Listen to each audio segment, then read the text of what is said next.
Hello, welcome to Figure Form 45. Thank you for your time checking my video. Now, continuing my journey in expanding my X-Men collection, this is my review of the Marvel Legends X-Men 97 Goblin Queen. Now, let's first take a look at the packaging.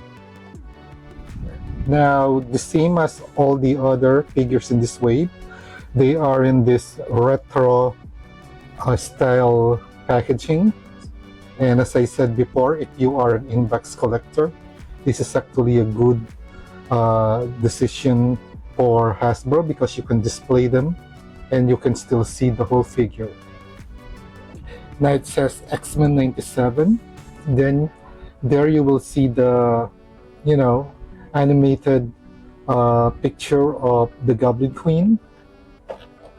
And then at the back, you will see the other figures included in this wave. So that's for the packaging, and let us unbox this. So this is everything out of the box. So she came with this energy effects, and then she came with this alternate two closed fist hands. Then she came with this, an infant baby with the, it's actually a very nice touch that that there's an X logo in here. So that's a good additional detail for this. Well, we all know what this is. This is basically Cable.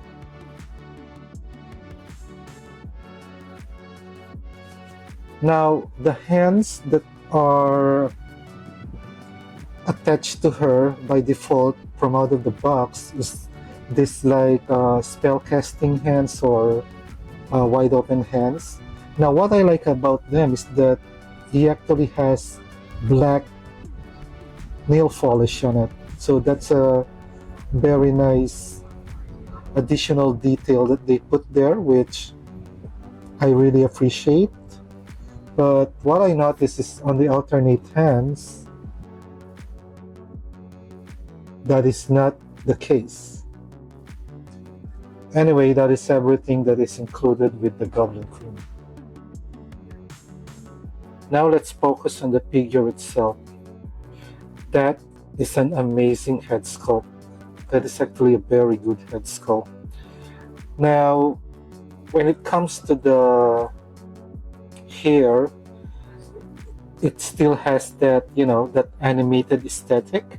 So some people might not like it, but as I said, this is X-Men 97. They are supposed to look, they are trying to give that animated look on them.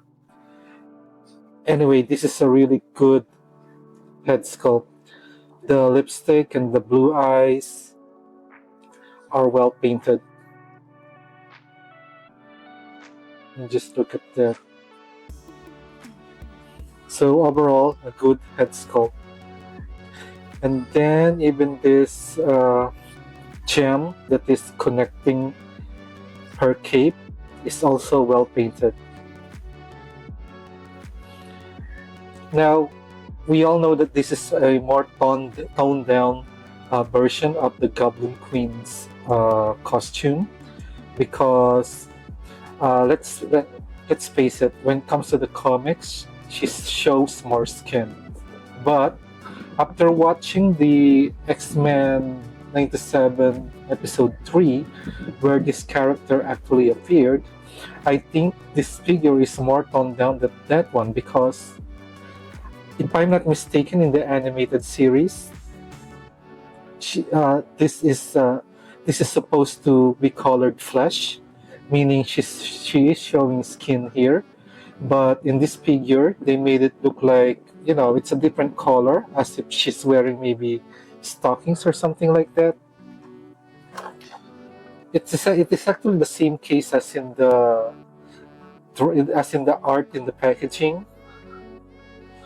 They made it look like as if she's wearing maybe a dark stockings, but if you will watch the X-Men 97 episode 3, where this character first appeared in this costume, this is not accurate because she's supposed to show skin here.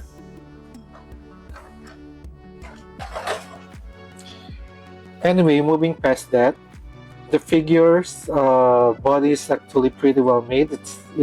It's made as if she's wearing a corset.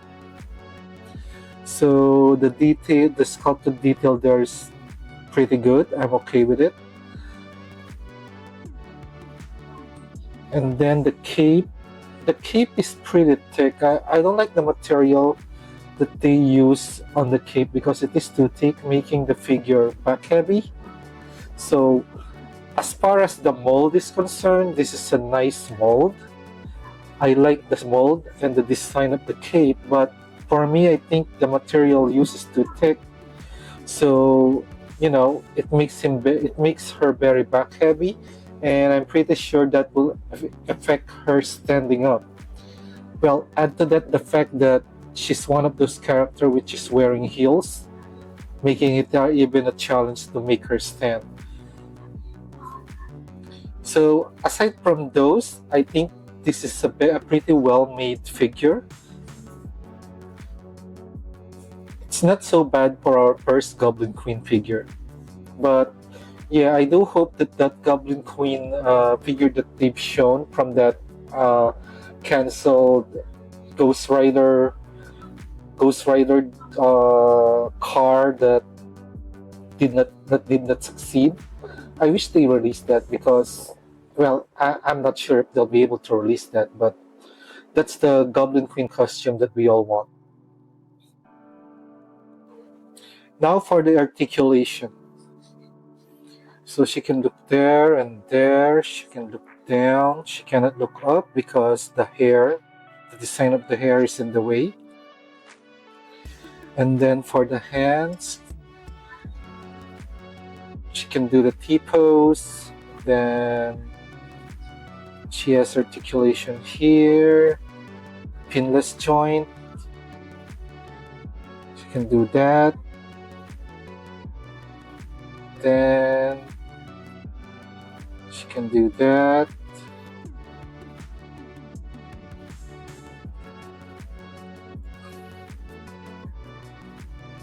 So she can do that until that goes in the way. So that's for the hand articulation. Now, typical Marvel female mold, she only has articulation here. So she can look back that far. She cannot look forward too much. She can do side to side. And then, yeah, no articulation in the waist. As for the leg, she can kick forward that far. She cannot kick back at all because the mold is in the way. And then, pinless joint here. Thigh swivel. Then that's how far, that's the range of that. Then that, typical ankle swivel. Then she can do the bend them that far. So that's for the figure's articulation.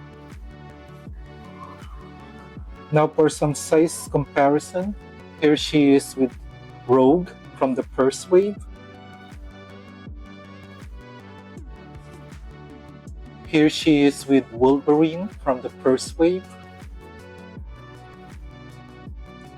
Here she is with Ben Reilly's Spider-Man.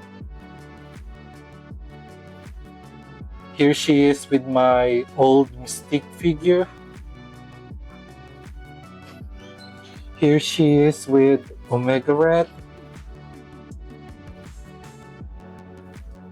Here she is with the Juggernaut. Here she is with Cyclops.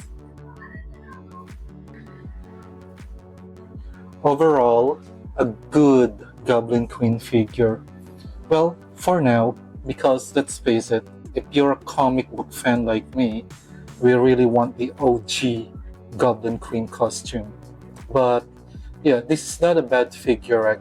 This is not a bad figure. For now, it is our Goblin Queen.